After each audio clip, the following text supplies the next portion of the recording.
लोकसभा निवडणुकीचा 5वा टप्पा पार पडला आणि संपूर्ण राज्याचं लक्ष आता निवडणुकीच्या निकालाकडे लागलेलं आहे। निवडणूक निकाल हा 4 जून रोजी लागणारच आहे, पण मात्र सध्या राज्यामध्ये उद्धव ठाकरे यांना किती जागा मिळू शकतात असाच अंदाज अनेक जण वर्तवत आहेत। कारण की उद्धव ठाकरे यांची साथ सोडून शिवसेनेचे 2 गट पडले आणि एकनाथ शिंदे बाजूला झाले। एकनाथ शिंदे यांच्याबरोबर शिवसेनेचे बहुसंख्य खासदार गेले, तर उद्धव ठाकरे यांच्यासोबत फक्त बोटावर मोजणे एवढेच खासदार सोबत राहिले। मग आता 2024च्या लोकसभा निवडणूक आलेल्या आहेत आणि याच लोकसभा निवडणुकीमध्ये उद्धव ठाकरे हे पुन्हा तेवढेच खासदार निवडून आणतील का अशी शक्यता सुद्धा अनेकांना वाटत होती। पण मात्र सध्या उद्धव ठाकरे यांच्या पाठीशी बहुमत असताना दिसतंय आणि उद्धव ठाकरेंचे नेमके किती खासदार निवडून येऊ शकतात हेच आपण या व्हिडिओमध्ये सविस्तर पाहणार आहोत। सुरुवात करूया नाशिक लोकसभा मतदारसंघापासून। नाशिक लोकसभा मतदारसंघामध्ये शिवसेना ठाकरे गटाकडून राजाभाऊ वाजे हे निवडणुकीच्या रिंगणात आहेत, तर शिवसेना शिंदे गटाकडून हेमंत गोडसे या ठिकाणी निवडणुकीच्या रिंगणात आहेत। पण मात्र या ठिकाणाहून राजाभाऊ वाजे हे विजयाच्या दिशेनं वाटचाल करतील, ते या ठिकाणावर आघाडी घेतील असाच अंदाज सध्या तरी वर्तवण्यात येतोय। त्यानंतरचा लोकसभा मतदारसंघ आहे तो म्हणजे ठाणे, आणि ठाण्यामध्ये शिवसेना ठाकरे गटाकडून राजन विचारे हे निवडणुकीच्या रिंगणात आहेत, तर शिवसेना शिंदे गटाकडून या ठिकाणी नरेश मस्के हे निवडणुकीच्या रिंगणात आहेत। आता राजन विचारे यांचं पारड जड आहे, राजन विचारे हे आघाडी घेतील असाच अंदाज या लोकसभा मतदारसंघामध्ये दिसतोय। त्यानंतरचा लोकसभा मतदारसंघ आहे तो म्हणजे परभणी, आणि परभणी लोकसभा मतदारसंघामध्ये शिवसेना ठाकरे गटाकडून संजय जाधव हे लोकसभा निवडणुकीमध्ये तिसऱ्यांदा रिंगणात आहेत। या अगोदर ते 2 वेळा निवडून सुद्धा आलेले आहेत आणि त्यांच्या विरोधात उभे आहेत रासपचे महायुतीचे महादेव जानकर। आता महादेव जानकर हे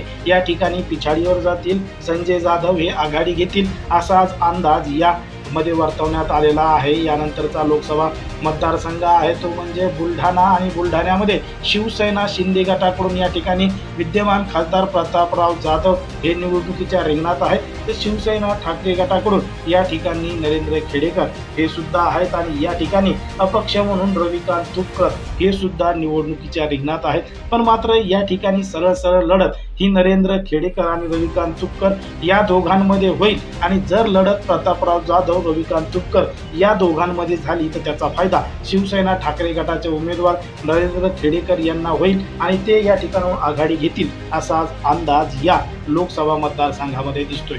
यानंतरचा लोकसभा मतदारसंघ आहे तो म्हणजे हिंगोली, आणि हिंगोलीमध्ये शिवसेना शिंदे गटाकडून या ठिकाणी बाबूराव कोहिलकर हे निवडणुकीच्या रिंगणात आहेत, तर शिवसेना ठाकरे गटाकडून या ठिकाणी नागेश पाटील आष्टीकर हे निवडणुकीच्या मैदानात उतरलेले आहेत। या ठिकाणी नागेश पाटील आष्टीकर हे बाजी मारतील, निवडून येतील, आघाडीवर राहतील असा अंदाज या लोकसभा मतदारसंघाबद्दल वर्तवण्यात आलेला आहे।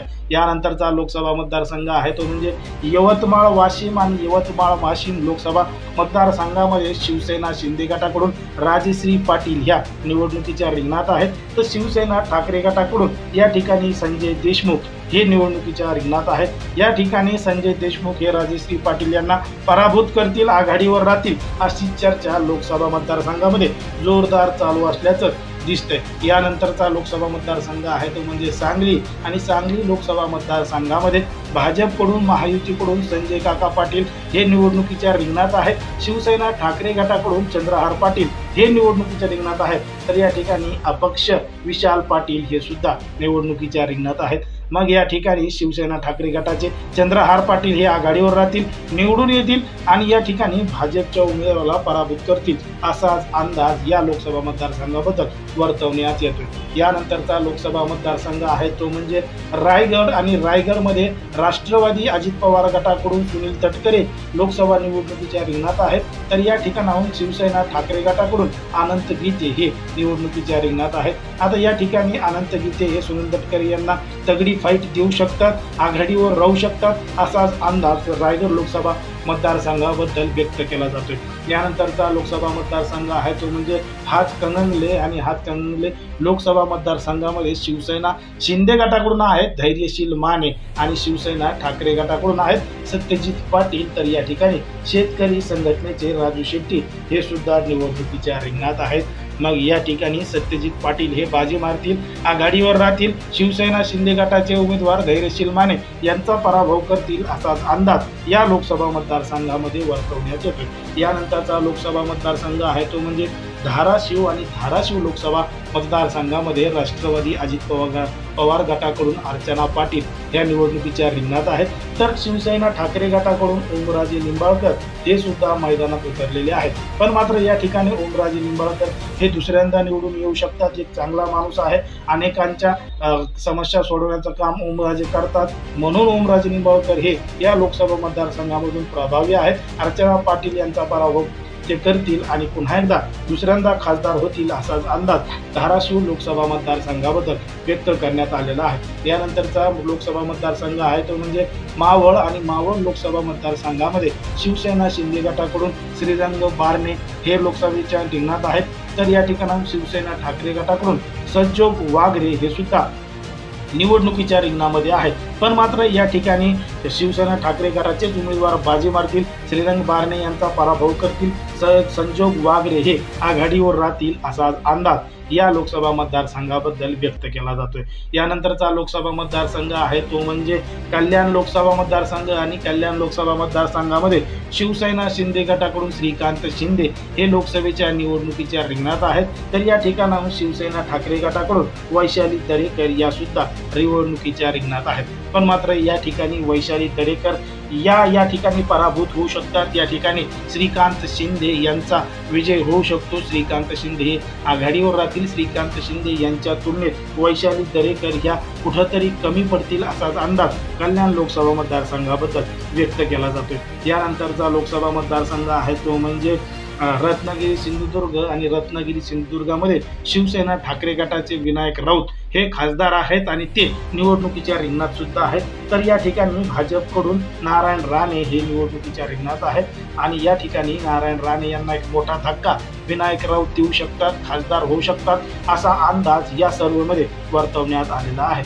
यानंतरचा लोकसभा मतदारसंघ आहे तो म्हणजे दक्षिण मुंबई लोकसभा मतदारसंघ आणि दक्षिण मुंबई लोकसभा मतदारसंघामध्ये शिवसेना ठाकरे गटाकडून अरविंद सावंत हे निवडणुकीच्या रिंगणात आहेत, तर या ठिकाणी शिवसेना शिंदे गटाकडून यामिनी जाधव या सुद्धा निवडणुकीच्या रिंगणामध्ये आहेत। या ठिकाणी यामिनी जाधव ह्या विद्यमान आमदार आहेत, तर अरविंद सावंत हे खासदार आहेत। अरविंद सावंत ह्या यामिनी जाधव यांना पराभूत करू शकतात आणि अरविंद सावंत पुन्हा एकदा खासदार म्हणून निवडून येऊ शकतात असा अंदाज या लोकसभा मतदारसंघाबद्दल व्यक्त करण्यात आलेला आहे। यानंतरचा लोकसभा मतदारसंघ आहे तो म्हणजे जळगाव आणि जळगावमध्ये शिवसेना ठाकरे गटाकडून करण पवार हे निवडणुकीच्या रिंगणात आहेत, तर भाजपकडून महायुतीकडून स्मिता वाघ या सुद्धा निवडणुकीच्या रिंगणात आहेत। या ठिकाणी करण पवार हे आघाडीवर राहतील अशी चर्चा दबक्या आवाजामध्ये चालू आहे, पण मात्र खरा निकाल 4 जून रोजी स्पष्ट होणार आहे, त्यामध्ये सत्य काय ते समजणार आहे। यानंतरचा लोकसभा मतदारसंघ आहे तो म्हणजे दक्षिण मध्य मुंबई आणि दक्षिण मध्य मुंबई लोकसभा मतदारसंघामध्ये शिवसेना शिंदे गटाकडून राहुल शेवाळे हे उमेदवार आहेत, तर शिवसेना ठाकरे गटाकडून अनिल देसाई हे उमेदवार आहेत।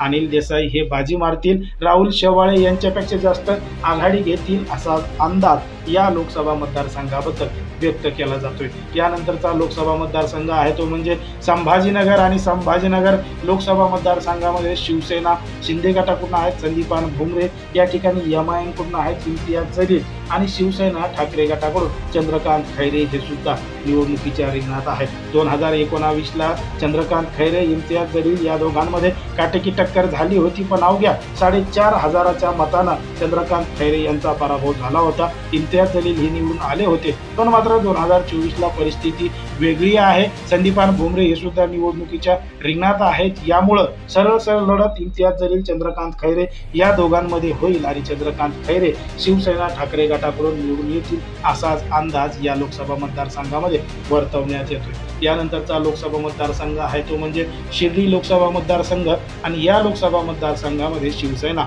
शिंदे गटाकडून सदाशिव लोखंडे निवडणुकीच्या रिंगणात आहेत, तर या ठिकाणाहून शिवसेना ठाकरे गटाकडून भाऊसाहेब वागचौरे हे सुद्धा रिंगणात आहेत। पण मात्र या ठिकाणी शिवसेना ठाकरे गटाचेच उमेदवार आघाडी घेतील, सदाशिव लोखंडे यांचा पिछाडीवर राहावं लागेल असा अंदाज या लोकसभा मतदारसंघाबद्दल वर्तवण्यात आलेला आहे। यानंतरचा लोकसभा मतदारसंघ आहे तो म्हणजे उत्तर पश्चिम मुंबई आणि उत्तर पश्चिम मुंबई लोकसभा मतदारसंघामध्ये शिवसेना ठाकरे गटाकडून अमोल कीर्तीकर हे रिंगणात आहेत, तर शिवसेना शिंदे गटाकडून रवींद्र वायकर हे सुद्धा निवडणुकीच्या रिंगणात उतरलेले आहेत। या ठिकाणी शिवसेना ठाकरे गटाचे उमेदवार अमोल कीर्तीकर हे काहीतरी काटेकी टक्कर देतील, रवींद्र वायकर यांच्यापेक्षा जास्त आघाडी घेतील अशी शक्यता या ठिकाणी वर्तवण्यात येते। पण अमोल कीर्तीकर हे थोड्या फार का होईना मतांनी आघाडीवरच राहतील असा अंदाज या ठिकाणी वर्तवण्यात येतोय। त्यानंतरचा लोकसभा मतदारसंघ आहे तो म्हणजे पालघर लोकसभा मतदारसंघ आणि पालघरमध्ये शिवसेना ठाकरे गटाकडून भारती कांबडी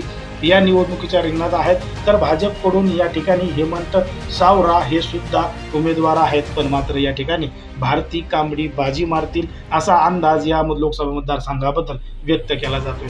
यानंतरचा लोकसभा मतदारसंघ आहे तो म्हणजे उत्तर पूर्व ईशान्य मुंबई आणि या लोकसभा मतदारसंघामधून भाजपकडून मिहिर कोटेचा हे उमेदवार आहेत, तर शिवसेना ठाकरे गटाकडून संजय दिना पाटील हे शिवसेना ठाकरे गटाकडून उमेदवार आहेत। या ठिकाणी संजय दिना पाटील हे शुअर निवडून येऊ शकतात, कारण की या लोकसभा मतदारसंघामध्ये मराठी विरुद्ध अमराठी हा वाद मोठ्या प्रमाणात चालत असल्यामुळं आणि भाजपनं मिहिर कोटेचा नावाचा उमेदवार या ठिकाणी दिल्यामुळं संपूर्ण या ठिकाणचे जे नागरिक आहेत ते संजय दिना पाटील यांच्या पाठीमागं उभे राहतील आणि एकमतानं त्यांना निवडून देतील असा अंदाज या लोकसभा मतदारसंघाबद्दल व्यक्त केला जातोय।